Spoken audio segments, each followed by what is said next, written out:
Hola amigos y amigas de Telenerja y hola a todos los amigos de la Sarquía que nos veis. Hoy está con nosotros Lucía y que os diga ya los apellidos. Lucía, ¿qué más? Portales Talavera, para servir a Dios y a usted.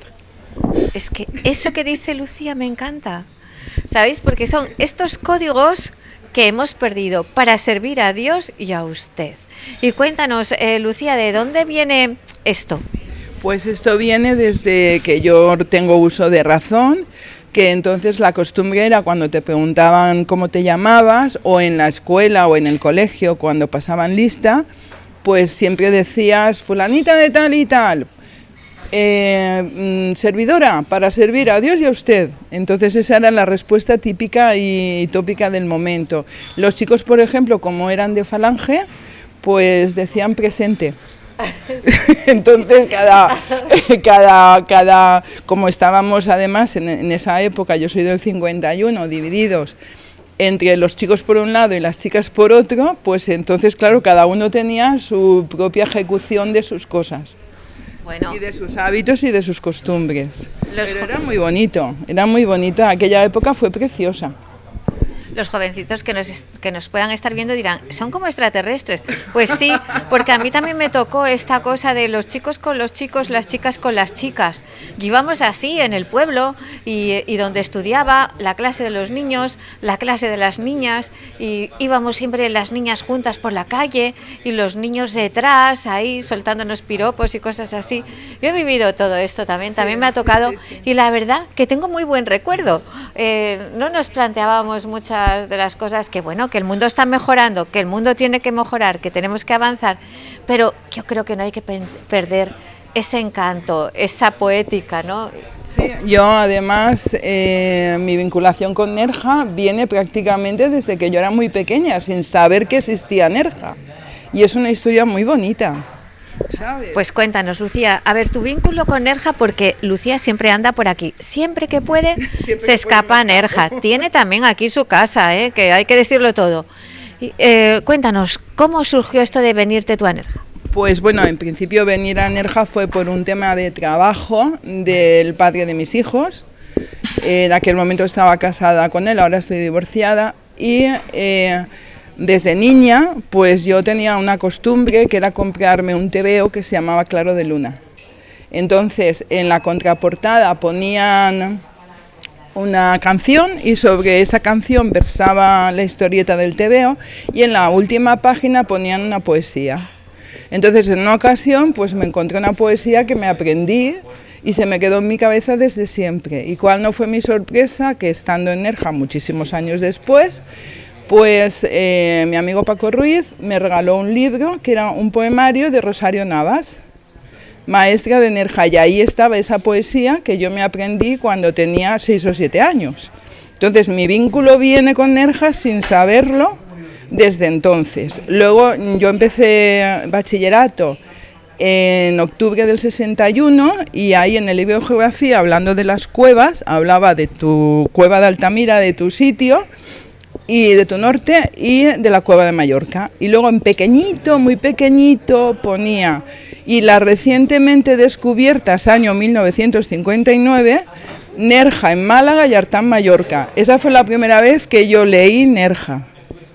Y desde entonces pues siempre tuve muchas ganas de venir, inclusive sin conocer todavía Nerja, pues no, sí, ya la conocía porque ya había visitado las cuevas. Hice una visita a Lourdes y ahí visitamos una cueva que tenías que ir andando, en barco y en tren. Y una señora de la excursión, pues claro, como todo es muy típico, ¿no?, empezó a decir que es que eso no lo tenemos en España, porque unas cuevas como estas. Y mira, a mí me salió la historia, ¿no?, mi patriotismo, y dije, oiga señora, ¿usted conoce las cuevas de Nerja? Muy bien. Y me dijo, no, pues primero las conoce y después opine, pero mientras tanto lo que tenemos en España es lo mejor del mundo entero y parte del extranjero. Y esa fue mi vinculación. Luego empecé a venir aquí en el año 84, con una casa que tengo en Almijara, que la conservo, y luego pues bueno, pues he ido viniendo. Al principio a lo mejor me escapaba un puente, Veníamos en Navidad, veníamos una semana en verano, porque el padre de mis hijos andaba siempre muy liado, muy ocupado. Y luego pues nada, ahora ya, desde que soy libre como el viento, pues entonces vengo siempre que puedo. Y yo lo gozo mucho, lo disfruto mucho. Mis hijos saben que aquí estoy mejor, que resurjo como el ave fénix. Yo siempre digo que de Despeñaperros para abajo soy de una manera y de Despeñaperros para arriba soy de otra. Y entonces en ese impasse estoy. Pero vamos, me gusta mucho estar aquí, disfruto muchísimo. Bueno, yo siempre que me encuentro por aquí a Lucía, está radiante y me dice: ay, Ana, qué bien estoy, acabo de llegar, estoy resucitado. Siempre la veo así. Conozco a Lucía hace años porque ella es asidua de las meditaciones que hacemos con la Fundación La Cueva de Nerja y los talleres, que por cierto voy a aprovecharos para deciros que último sábado de mes tenemos un taller en el que aprenderéis a colocar vuestro cuerpo, yo ya me estoy colocando, de forma que previenes enfermedades, que sanas contracturas, que mejoras tu vitalidad, tu energía, que te vas a sentir mucho mejor, así que no os lo perdáis. Luego ya después tenemos la meditación guiada. Ahora las hacemos siempre último sábado del mes aquí en el Museo de Plaza de España, en el auditorio, gracias a la Fundación La Cueva de Nerja y bueno, de 12 a 3 que estamos. Bueno, Lucía, tú que tienes este dinamismo y demás, ¿sabes por qué te he invitado esta? No, me tienes muy sorprendida. La tengo ahí como diciendo, ¿y por qué Ana me ha llamado aquí? Digo, porque para mí Lucía es un ejemplo de resiliencia y de ese dicho de a mal tiempo buena cara. Sí, total. Ella lo hace genial en este sentido. Ha sabido enfrentar como las vicisitudes de su vida que podéis tener en estos momentos algunos de vosotros, de vosotras, con esa fuerza interior. ¿Y por qué? Porque Lucía siempre ha tenido montones de enfermedades, aunque en mi tierra hay un dicho que dice: mujer enferma, mujer eterna. Así que ella es muy fuerte, que le quiten lo bailado. Entonces, quiero que nos cuentes un poco, porque ella estuvo conectada años y años a una máquina de oxígeno por una cosa rarísima. ¿Puedes contarnos? Sí, a ver, a mí me surgió un cáncer de colon. Entonces, cuando me hicieron el primer reconocimiento en urgencias de la Clínica de la Zarzuela en Madrid, pues me pusieron por primera vez un pulsioxímetro. Y se puso a pitar como un desesperado, señal de que yo estaba, que no respiraba. Pensaron que era una embolia pulmonar y hasta por la noche pues no se dieron cuenta que yo había ido por un dolor abdominal. Y yo ya empecé a estar con oxígeno, eso fue en noviembre del 2007. Después se confirmó que tenía un cáncer de colon, a la semana estaba operada. Los médicos que me operaron, 2 cirujanos jóvenes, yo les llamaba zipizape. Y entonces, pues uno de ellos me dijo que, ¿sabe usted lo que es un mecano? Y le dije, pues claro que sí, tengo 6 hijos. Y dice, es que eso nos ha olvidado una arandela, porque mi cuerpo, en lugar de funcionar, cuando empezó a poder expulsar el suero que yo ingería, que estuve un mes solamente con una cosita aquí, con un rosario que yo le llamaba y muchas vías, pues en lugar de expulsar por abajo, salió por la boca. Entonces se les había olvidado una arandela. ¿Esto por qué lo cuento? Porque a la semana volví a entrar al quirófano y entonces vino uno de los dos, porque un cipi no quería y zape sí quería operarme otra vez de nuevo. Y entonces me dijo, mire señora, no es el tiempo que tenemos, pero tiene que bajar al quirófano. Y entonces yo misma llamé a la enfermera para que me prepararan y en ese momento, un 6 de diciembre en Madrid a las 9 de la mañana, con un frío que te podías morir. Pero mira qué buen día para operarte, el 6 de diciembre. ¿El día de San Nicolás? Sí. Entonces, y de la Virgen también. Sí, no, la Inmaculada es el 8. Entonces al pasar mi habitación era, lo cuento por lo que voy a decir ahora, mi habitación era la última del pasillo, al llegar al hall de ascensores para bajar al quirófano, en ese momento había una ventana abierta y me entró la brisa de esa mañana de ese frío invernal de Madrid y yo tuve presencia de Dios. En ese momento tuve presencia de Dios y le dije, Señor, lo que tú quieras, hasta que tú quieras y como tú quieras. Y gracias a Dios, esto era el día de San Nicolás, 6 de diciembre de 2007, y hasta hoy. Luego, ¿qué ocurrió? Pues que yo salí con un concentrador de oxígeno. Eso, con mis 6 hijos yo he sido hiperactiva por obligación, no por naturaleza, pero eso me condicionó a estar quieta y a no tener movilidad y a ahogarme en cuanto me movía un poco, porque dependía del concentrador. Bueno, pues gracias a Dios lo he tenido hasta el 2018. ¿Cuántos años, Lucía? 11 años. Gracias a Dios, en ese impasse, claro, yo no me resistía, yo quería saber por qué. No que yo no aceptara, yo lo acepté desde el primer momento, pero quería saber por qué. Mi hija pequeña me decía, venga mami, olvídate que ya son muchos médicos. Digo, que no, que yo quiero saber por qué, para saber cómo tratarlo, para no ir a más, ¿no? Total, pues que de esas cosas que pasan en la vida, vi un programa de enfermedades raras, se lo comenté a mi doctora, me derivó al Hospital Gregorio Marañón, al cual estoy infinitamente agradecida. El internista que me vio me dijo que muy bien, pero que no podía hacer nada conmigo, y me volvió a remitir a la cardiólogo y a la neumóloga, y yo me volví a sentir pelota. ¿Qué es sentirte pelota? Pues que vas de un médico a otro, pero nadie te dice el origen ni la causa. Entonces, las dos doctoras se conocían, tomaron interés. La cuestión es que la cardióloga me mandó una ecografía transesofágica y ahí vieron que tengo un agujero en el corazón, inclusive de nacimiento. Nadie se explica cómo he parido 6 veces por vía natural y no me he muerto. Y gracias a Dios aquí estoy. Bueno, como veis, las cosas cuando no te enteras no pasa.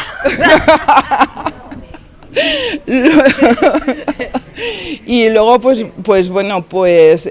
me pusieron un dispositivo. Estuve prácticamente un mes boca arriba sin poderme mover, con una máscara aquí con el oxígeno a toda marcha porque mi corazón no funcionaba. Una mañana me levanté con las lagañas pegadas que no podía ver, otra mañana me levanté que no podía escuchar. Y entonces, pues bueno, gracias a Dios, pues he ido superando cosas.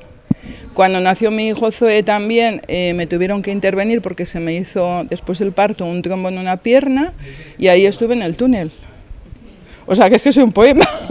Bueno, como veis, Lucía tiene como un recorrido que no ha parado, que bueno, ahora está muy bien. O sea, yo la conocí cuando todavía estabas conectándote a la maquinita que se venía ella a nuestras actividades. Fijaros qué buen espíritu, se venía a nuestras actividades con la Fundación La Cueva de Nerja y bueno, ahí reíamos con ella, nos lo pasábamos bomba porque nos hacíamos después de la meditación una merendola. Sí, que es verdad. Disfrutábamos un montón, porque estábamos allí como en la naturaleza. En aquella época estábamos en los jardines. Querida Lucía, bueno, hoy tu vida tiene una gran calidad. He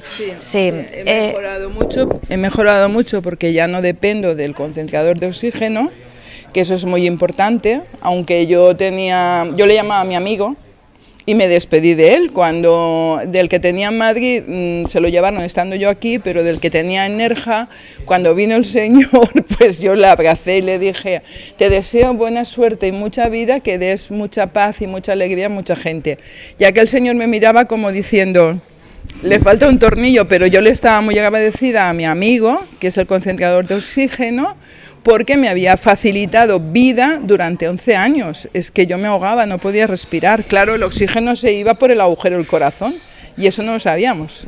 Bueno, ella tenía su propia válvula de escape de oxígeno. Pero ahora que ya hemos hablado un poco del tema médico, vamos a dejar el tema médico y vamos a ir al tema espiritual, al tema práctico de la vida.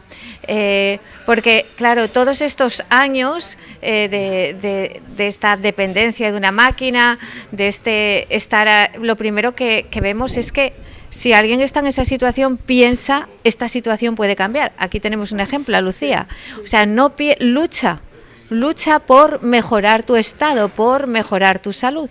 Pero vamos a ver qué le ha enseñado a Lucía todo esto, porque la escuela es la vida, lo que nos hace personas son las experiencias que tenemos y cómo las afrontamos. Vamos a ver, Lucía, ¿qué te ha enseñado a ti todo esto? A nivel, ¿qué te ha aportado para bien en tu vida como persona? Pues a mí me ha aportado infinitamente muchísimas cosas. Lo primero y más importante es ser capaz de aceptar mi situación, ser capaz de tirar hacia adelante, de dar gracias a Dios cada mañana cuando me levanto, de ofrecer cada día a Dios, y yo siempre le digo, para mí es mi amigo, ¿no? Le digo, oye, hasta que tú quieras, bueno, no, le hablo a usted, hasta que tú quieras, cuando tú quieras y como tú quieras. Me ha aportado mucho a nivel espiritual, yo me siento muy a gusto. Sí que es verdad que soy muy agradecida por estar aquí y ahora, y entonces me da mucha paz, yo confío muchísimo en el Señor y sé que la Virgen intercede, y entonces estoy muy a gusto y muy feliz. O sea, a mí me ha aportado mucha paz interior, estar muy a gusto conmigo misma, aunque al margen emocionalmente tenga otras historias que no me permitan que esto sea al 100%, ¿no? Pero lucho por ello, y aquí estoy. Bueno, lo que os puedo decir que Lucía es una persona muy generosa y que siempre, pues bueno, tiene un detalle con todos. A mí me acuerdo cuando nació mi nieto, me hizo un baberito para mi hija. Dice, le dijo, mi hija está embarazada, yo te voy a hacer un babero. Y él fue el babero más bonito que ha tenido mi nietecito Leo. Os lo puedo decir. O sea, ella es Leo como... Alejandro. Sí, sí, ella tiene como... ese don de las manos, yo creo, ¿no? Que has porque claro, tanto tiempo en esta situación, ¿qué hacías? Pues verás, yo me levantaba por las mañanas y había días que podía moverme media hora, otros días 2 horas, otros días 0, otros días 3/4 de hora. Entonces una persona hiperactiva que de golpe y porrazo tu vida se convierte en un sedentarismo, no porque quieras, sino porque no puedes, pues empiezas a pensar ¿qué hago para entretenerme? Entonces pensé, cáncer empieza por C, me gusta recoger conchas de la playa, que empieza por C, y empecé a bordar a punto de cruz, que empieza por C. Mira tú, que poético. Sí, fíjate, punto de cruz. Sí, y entonces pues claro, como era mucho tiempo sentada, porque tenía un cable muy largo que me permitía ir al baño, me permitía hacer cosas. Por ejemplo, cuando hacía la comida me tenía que quitar el cable del oxígeno, porque el oxígeno y el fuego no son compatibles. He tenido momentos que me he defendido bien, mis hijos con todo el cariño, mamá, tienes que andar, mamá, tienes que hacer gimnasia, mamá, tienes que nadar, mamá, mamá, y un día dije, mamá, hace lo que puede, no puede hacer más. Y entonces, pues hasta que ellos también lo entendieron, costó. Y luego, pues bueno, pues poco a poco te adaptas a esa situación y de alguna forma, pues activas tu mente, mientras que estás bordando y contando 3 pacados para allá, este rojo, este amarillo, este azul, no estás pensando en la nueva situación que la vida te ha deparado. Pero tienes que aceptarla para ser capaz de seguir adelante, porque si no te hundes en la miseria, y yo eso no me lo permito. Yo lo que he visto es como que hay personas que con esas limitaciones han desarrollado su inteligencia, incluso una genialidad.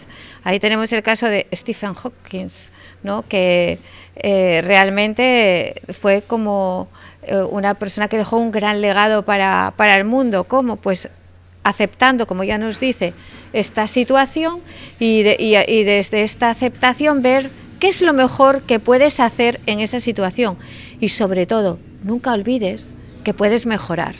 Así es. Sí. Querida Lucía, dentro de todo tu camino espiritual tú eres alguien como muy devota de la Virgen, ¿no? Sí, yo soy, lo digo con mucho orgullo, yo soy católica y practicante.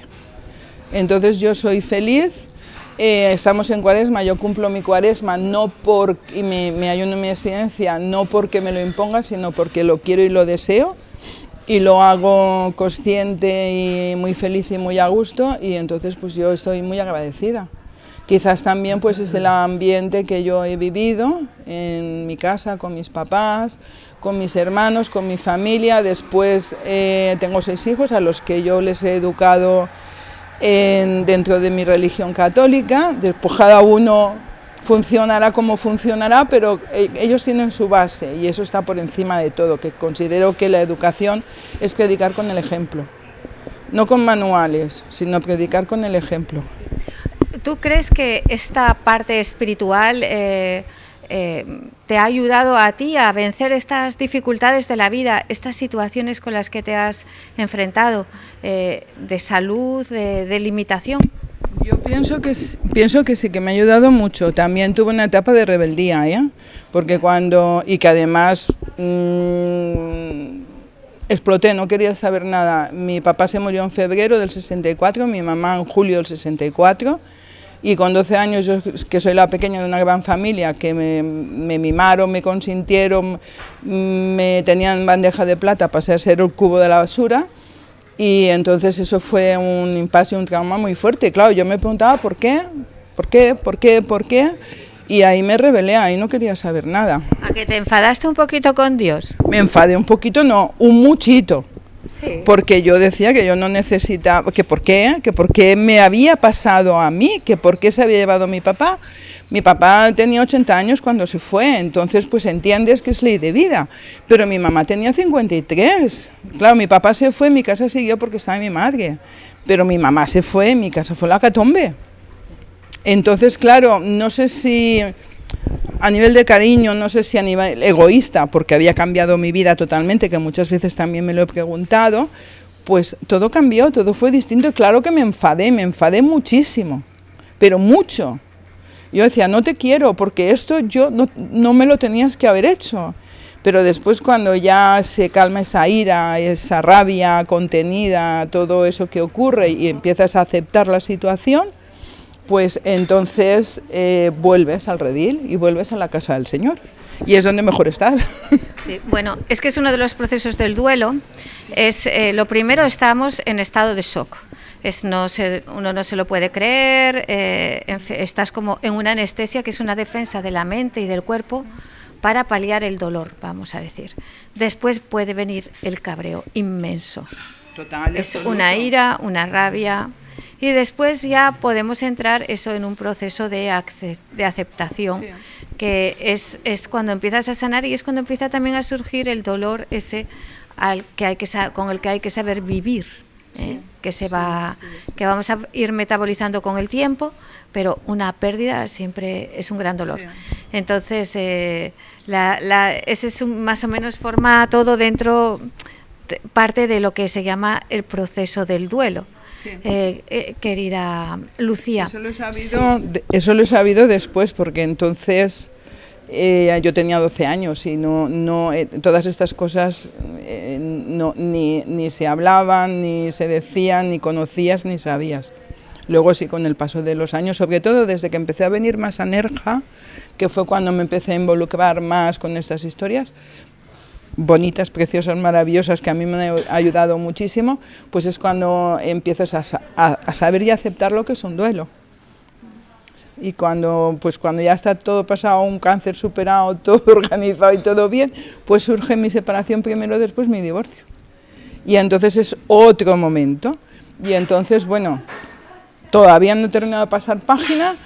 Yo creo que sí, pero de vez en cuando siempre hay ahí alguna historia que me condiciona, pero intento llevarlo lo mejor que puedo. Es que claro, tantos años de matrimonio y encima católica practicante, pues lo del divorcio cuesta más. Cuesta muchísimo.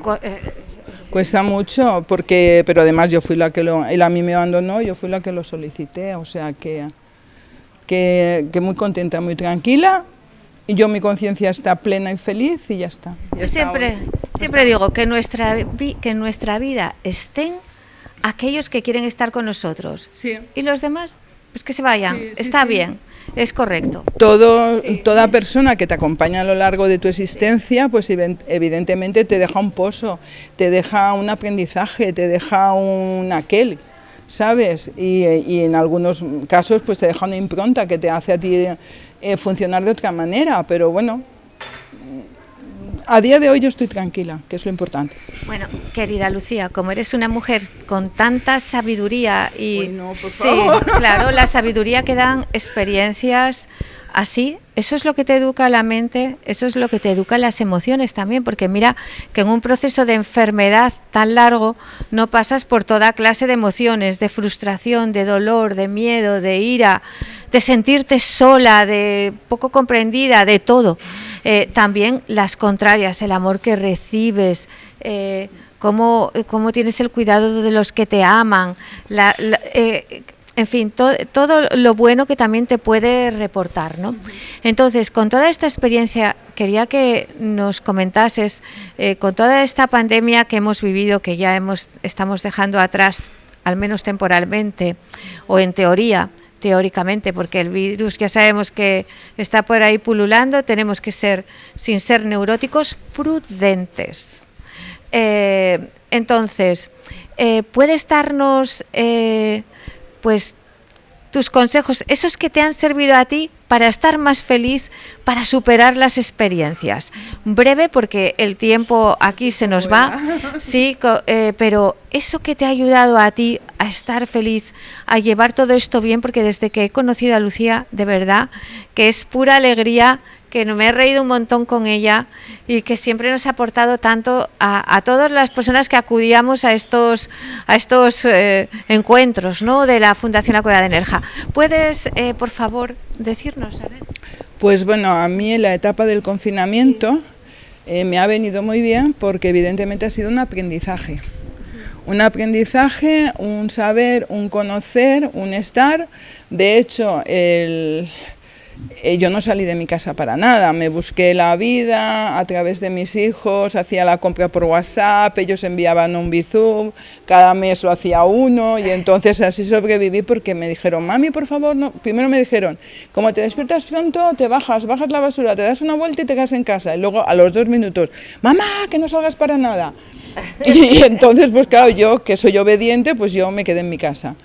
Y eso es mucho tiempo, muchas horas, mucha soledad, intentas, pues bueno, llenar el tiempo y es un aprendizaje y un tiempo para mí muy bueno, ¿sabes? O sea, fue muy positivo.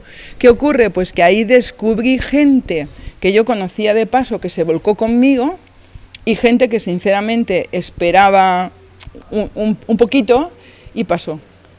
Es un crisol, ese tiempo ha sido un crisol en la vida. No porque tú seas selectiva, sino porque la misma vida te lo impone. Entonces es un tiempo muy bueno. Yo he estado en Nerja como 1 año y medio, en mi casa, sin moverme, porque claro, con lo que había en Madrid, mis hijos no me dejaban volver. Ellos venían a verme desde que se pudo y se pudo venir. Y entonces, pues bueno, muy feliz y muy contenta, gracias al móvil, a las videollamadas, que he estado en contacto con mis hijos, con mis hijas, con mis nietas. Entonces eso te ayuda mucho. El común denominador, pues que ha sido un tiempo, a veces he tenido mis días malos, que me he levantado pues para abajo, pero hay que tirar para arriba, hay que ser ave fénix y hay que estar feliz y agradecer a Dios cada momento que vivimos.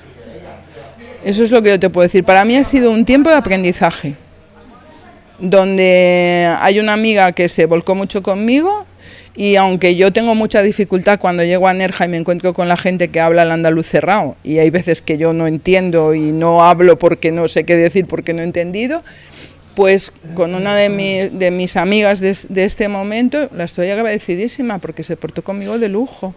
Entonces, aunque no la entienda, aunque se ponga a hablar y no la entienda, yo procuro estar con ella, le cuesta mucho salir de casa, la animo, me la llevo a la playa, ¿sabes?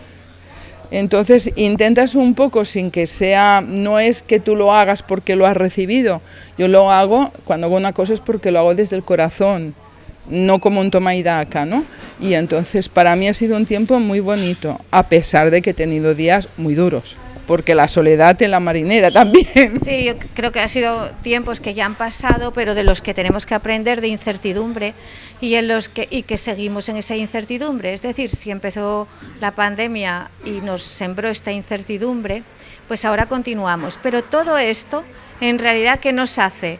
Aprender a vivir con esa realidad, que no sabemos nada, es que la vida es incertidumbre. Entonces, si esta es la lección, que la vida es incertidumbre, ¿qué te hace? Valorar mucho más cada día. Decir, no tengo que perder el tiempo, es cada momento, lo voy a usar para disfrutar, porque dices, ya que vivo y que tengo este tiempo y que no sé cuándo se acaba, voy a disfrutar de la belleza de todo lo que me rodea, de todas las personas que tengo que son buenas a mi alrededor, de hacer buenas obras, de ser lo mejor y expresar lo mejor de mí mismo, de mí misma. Así que creo que son tiempos muy buenos para precisamente florecer. Y bueno, querida... Sí. Quiero decir una cosa. Yo me he apoyado mucho, como perdí a mi mamá muy pequeña, me he apoyado mucho en las cosas que ella decía. Haciendo hincapié en lo que tú acabas de decir, mi mamá siempre decía que el tiempo es oro y que no somos tan ricos como para desperdiciarlo. Y cada minuto que pasa en esta vida ya no lo recuperamos.